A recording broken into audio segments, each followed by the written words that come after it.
This was my grandfather's place. We ended up buying this in the mid-'80s, shortly after he died. And we never used the blacksmith shop at all. My earliest memories of this blacksmith shop were when my grandfather would do some things. What he was doing, I don't know. I was a very small kid. And that poster you're looking at right there, that was the only actual blacksmith that we knew. He was a good friend of my grandfather's, and you can see my grandfather wrote a poem about him. His name was Tim Dorgan, and he had his blacksmith shop where Jillison's garage is now. He liked to joke around with kids. He would always talk to you, always had a big smile on his face, and he was a great guy. Lots of his relatives still live in the area, but his blacksmith shop is gone. I think, I don't know this, but I'm assuming lots of farms had a forge. So when we bought the place in the mid-'80s, one of the first things I did was decided that this room would not get touched. We use it for storage and stuff, but the forge is there. It still works. And a lot of the stuff here is from when my grandfather was here, like an old manual drill press, an old blacksmith's vise over there, lots of old tools and stuff that my grandfather would use. So it's kind of historical. And every kid who comes in here is welcome to carve their name in the wall. I see a few there. The earliest one that I have found is my dad in 1945, so he would have been just short of his 15th birthday when he carved that in. So the way this kind of got revived was probably, I don't know, I'm going to say somewhere between 10 and 15 years ago. One of my sons and I we just happened to be walking by the shop, and they had all grown up with this, just like myself, and he looked in and he said, "Does that old thing work?" And I said, "I don't know. I've never tried it since my grandfather was around." So anyway, we come in, gave it a couple pumps, and you could see dust blow out of the forge. So we thought, I guess it does work. So how old is this forge? Well, because I'm looking at the bellows there. Yeah, it's made out of leather and wood. I'm sure someone built it. I don't know for sure, but I'm assuming it was before my grandfather's time. So probably sometime in the 1800s, I'm guessing, that it was built. But again, it's a guess. No one is alive who remembers it being built. But I honestly don't know. I'm guessing probably in the late 1800s. Have you found any puzzles here where you couldn't figure out what an item was? Oh yeah. Oh yeah. Oh yeah. For sure. Some of these tools here, for example, that one right there, it's got writing on it. I'm not sure what it is. And there's a few things like that. Here's another one here. I assume this thing has something to do with maybe holding a saw or something.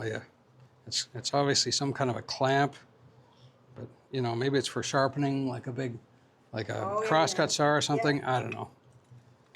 I wish I had have been smart enough to ask my grandfather a lot of these things when he was around.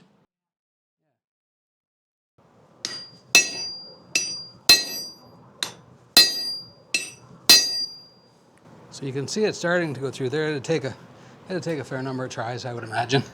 Oh. But that's going to be a little axe eventually. Well, that's the plan. That's the plan. We won't worry about building a barn door or anything. No.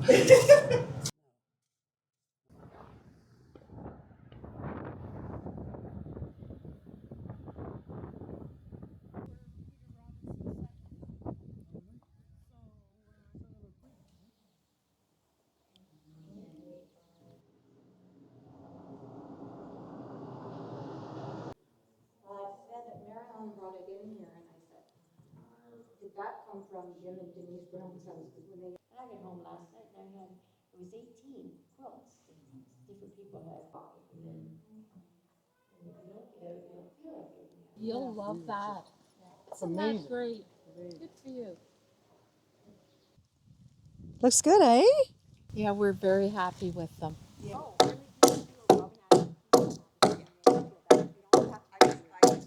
So what do you consider a shanty? A shanty was a quick building that the settlers put up to live in. It took them a couple days to build, and they had someplace out of the weather. Did you have the tools when you showed up here in 1825 to get the bits and pieces together? There's about what they'd have for tools sitting over there. No kidding. They'd have an axe and a saw. Very little. How big is this shanty? Nathan? 15 foot foot 6 by 12. 15 foot 6 by 12. which matches what the one in Bob Cajun was. That's where we come up with the size. So what's the plan for this? 9 logs and 7 logs high. So slanted Not roof? 9 logs on the front where the door will be, 7 on the back. Okay. And then the roof over the top. Back then, they used rotted logs, hollow logs, kind of like this.